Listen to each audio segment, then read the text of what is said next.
안녕하세요. 안정식의 한반도 포커스입니다. 북한이 지난달 27일 날 김정은 주재하의 노동당 비서국 확대 회의를 개최를 했습니다. 비서국 회의는 원래 잘 공개하지 않는 회의인데 북한이 이번에 이례적으로 공개를 했는데요. 간부들에 대한 대대적인 문책이 있었기 때문입니다. 이번 회의에서는 온천군 당위원회와 우시군 농업감찰기관이 비판을 받았습니다. 온천군 당위원회는 음주 접대를 받은 게 문제였습니다. 집단적인 음주 불량 행위는 교율 건설에 관한 당의 노선에 전면 배치되는 행위이며 지도 간부로서의 초보적인 자격도 없는 썩어빠진 무리, 방자한 오합지졸의 무리들이라는 것을 우시군 농업감찰기관은 인민재산을 침해했다는 이유로 비판을 받았는데요. 북한 전문 매체인 데일리NK 보도에 따르면 돼지나 닭 같은 집짐승들을 빼앗아가는 행위를 했다가 원성을 샀다고 합니다. 북한은 이 두 기관을 해산하는 초강력 조치를 취하고 관련자들을 처벌하기로 했는데요. 데일리NK 보도에 따르면 우시군 관련자들이 공개 처형됐다고 합니다. 우시군 농업관찰기관 간부 등 관련자 10여 명이 확대이 끝나고 나흘 만에 주민들 앞에서 공개 처형을 당했다. 여기서 생각해 볼 부분은 다른 지역의 간부들은 문제가 없었는데 유독 이 두 지역의 간부들이 문제가 돼서 이런 일이 벌어졌을까 하는 점입니다. 이번에 문제가 된 온천군의 음주 접대 문제 좀 짚어보겠습니다. 사실 온천군은 북한에서 최근 관심의 대상이었던 지역입니다. 북한이 지난해부터 지방발전 20곱하기10 정책이라고 매년 전국 20개 시군에 현대적인 경공업 공장을 만들어서 10년 안에 지방 주민들의 생활 수준을 한 단계 높이겠다는 정책을 펴고 있는데요. 첫 해 공장이 들어서는 20개 지역 안에 온천군이 들어 있습니다. 이 온천군에서 지난달 20일에 지방공장 준공식이 열렸는데 그 이후에 음주 접대 사건이 발생한 것을 보면은 공장 준공식을 마친 간부들이 음주 회식을 세게 하다가 문제가 됐을 가능성이 있습니다. 그런데 온천군에서 음주 회식이 있었으면 공장이 들어선 다른 19개 지역에서는 음주 회식이 없었겠느냐 하는 생각이 들죠. 이번에 문제가 된 우시군, 데일리NK 보도에 따르면 군량미를 증수하다가 집짐승까지 빼앗아가서 문제가 됐다고 하는데 그러면 다른 지역 간부들은 군량미를 증수하기 위해서 농민집을 찾아가고 수색하는 일을 안 했겠느냐 하는 생각을 해볼 수가 있습니다. 결국 이 두 지역의 간부들이 일종의 시범 케이스로 처벌을 받았다 이렇게 볼 수가 있는데요. 김정은이 이렇게 간부들을 잡돌이하는 게 이번이 처음이 아닙니다. 국가와 인민을 위해 복무하려는 관점이 전혀 없고 국가 공무원으로서의 초보적인 도덕과 자격도 없는 덜 떼먹은 자들이라고 엄정히 지적하시면서 행정경제 교율이 점점 더 극심하게 문란해졌고 그 결과 건달뱅이들이 무책임한 일본세로 국가 경제 사업을 다 말아먹고 있다고 하시면서 이렇게 일부 간부들을 잡돌이하면서 다른 간부들에게 긴장을 주는 방식. 단기적으로는 효과가 있어 보일지 모르지만 중장기적으로 간부들의 창의성과 자발성이 사라지고 보신주의에 급급하게 되기 때문에 나라 발전에 도움이 될 리가 없습니다. 하지만 이런 방식이 김정은이 독재 체제를 유지하는 데에는 도움이 될 수도 있어 보입니다. 왜냐하면 간부들을 잡돌이하다 보면 북한 주민들 사이에서 우리 김정은 원수님은 열심히 하는데 간부들이 능력이 안 돼서 우리가 못 먹고 못 사는구나 이런 인상을 줄 수가 있거든요. 그래서 이렇게 간부들을 잡돌이하면서 김정은 자신은 책임에서 빠져나가는 방식 이것이 김정은의 또 하나의 통치술일 수도 있어 보입니다. 지금까지 한반도 포커스였습니다. 안녕하세요. 안정식의 한반도 포커스입니다. 노동신문의 지난 4일 날 서방의 정치 위기는 자유민주주의의 필연적 산물이다라는 글이 실렸습니다. 오늘날 자유민주주의 이념의 취약성이 낱낱이 드러나고 있다고 주장을 했는데요. 좀 더 자세히 설명드리면 이렇습니다. 북한은 서방의 정치 위기는 당파의 이익을 실현하기 위해서 피 터지게 싸우는 정당과 단체들의 대립과 모순의 폭발이다 이렇게 주장을 했고요. 미국의 양당 정치는 상대방을 깎아내리는 데에만 신경을 쓰고 있고 정계에서는 추악한 공격과 저속한 모독이 경쟁적으로 벌어지고 있으며 정계는 마구잡이판이 돼가고 있다고 주장을 했습니다.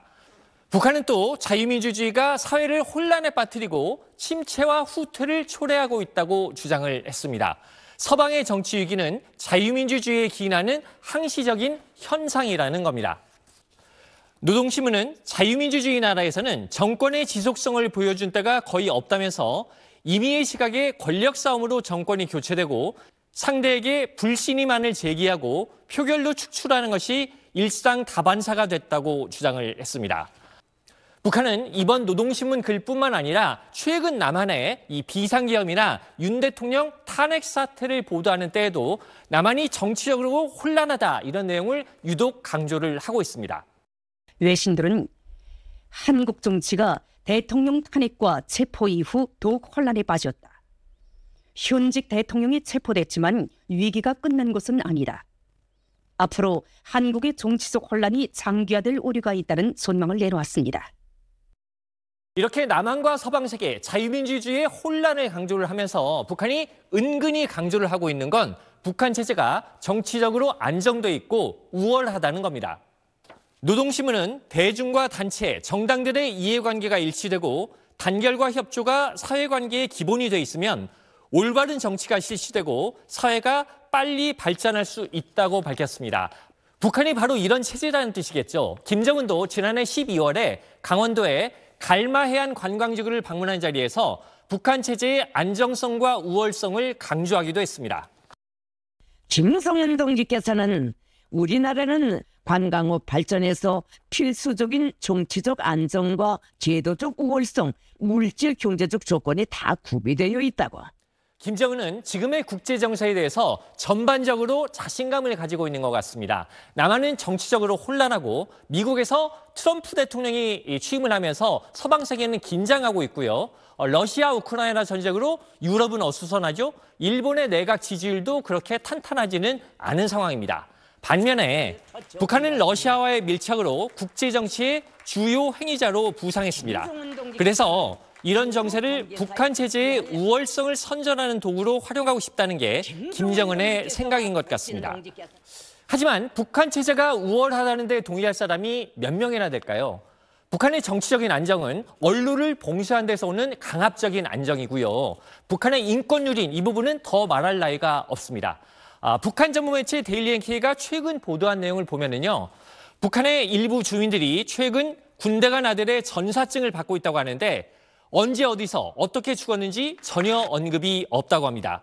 러시아 파병군인들의 죽음을 이렇게 무책임하게 통보하고 있는 거겠죠? 북한이 말하는 체제의 우월성이 바로 이런 거라면 자유민주주의가 좀 시끄럽더라도 자유민주주의를 채택하고 있는 게 정말 다행인 것 같습니다. 지금까지 한반도 포커스였습니다. 안녕하세요. 안정식의 한반도 포커스입니다. 북한이 지난해 말에 노동당 전원회의를 개최를 했습니다. 2024년 한 해를 되돌아보고 2025년 올해의 정책 방향을 제시하는 회의인데요. 내치에 주력하면서 대외 메시지가 많이 나오지는 않았습니다. 어쨌든 이 대외 메시지를 살펴보면 북한의 올 한 해 정책 방향을 예측해 볼 수가 있는데요. 하나씩 짚어보도록 하겠습니다.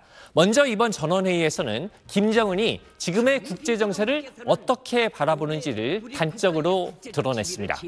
자주 세력권의 장성과 약진이 두드러지고 패권 세력권의 입지가 급격히 약화 쇠퇴되고 있는 현 국제 정세의 특징에 대하여 자주 세력권은 북한, 중국, 러시아처럼 미국에 대항하는 세력, 패권 세력권은 한미일, 유럽처럼 미국을 주축으로 하는 세력을 말하는 걸 텐데요. 김정은은 지금의 국제 정세가 북한에게 유리하게 돌아가고 있다고 진단을 했습니다. 러시아 우크라이나 전쟁이 우크라이나가 일부 영토를 빼앗긴 상태에서 종전될 가능성이 높다는 점, 한국의 정치적 상황은 혼란하고 일본의 내각 지지율도 그렇게 높지가 않고요. 중국의 대만 침공설이 공공연하게 나오는 상황, 이런 것들을 감안한 걸로 보입니다. 북한은 그러면서 북한의 국제적인 지위가 높아졌고 대외적인 진지가 공고화됐으며 다극 세계를 건설하는 데 있어서 북한이 이바지하고 있고 자주 역량으로서의 국제적인 지위가 높아졌다라고 평가를 했습니다. 북한과 러시아가 포괄적 전략적 동반자 관계 조약이라는 새로운 동맹 조약을 체결을 하고 러시아에 무기를 지원하는 것은 물론 북한군 파병까지 실행을 하면서 북한의 정치 군사적 지위가 높아졌다는 것을 과시한 겁니다. 북한의 평가에는 이런 대목도 있습니다. 존망적인 국익 증대와 국위 선양의 견지에서 중대한 전략적 의의를 가지는 성과들을 이룩하였으며 북러 관계의 밀착 속에서 국익을 증대시키고 국위를 선양시켰다. 러시아의 무기를 지원하고 군대를 파병함으로써 반대급부를 받게 됐다는 걸 의미하는 걸로 보이는데요.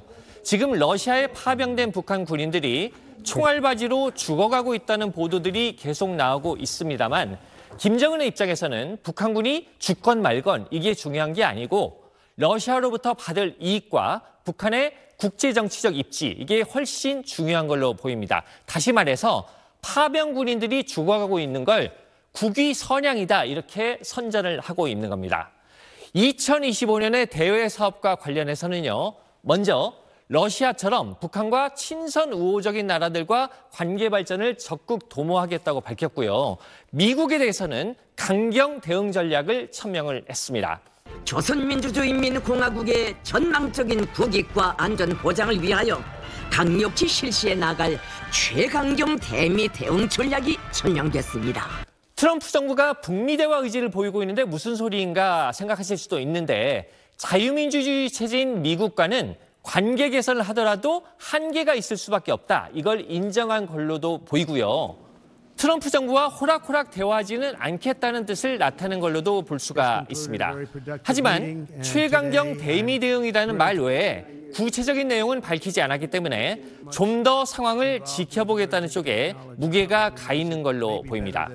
남한에 대한 언급은 대한민국이 반공 전초 기지로 전락했다라는 정도의 언급밖에 없는데요. 남한의 정치적 상황이 혼란스럽기 때문에 올해 대남 전략은 대미 전략의 하위 변수에 머무를 것이다 라는 판단이 작용하고 있는 걸로 보입니다. 지금까지 한반도 포커스였습니다.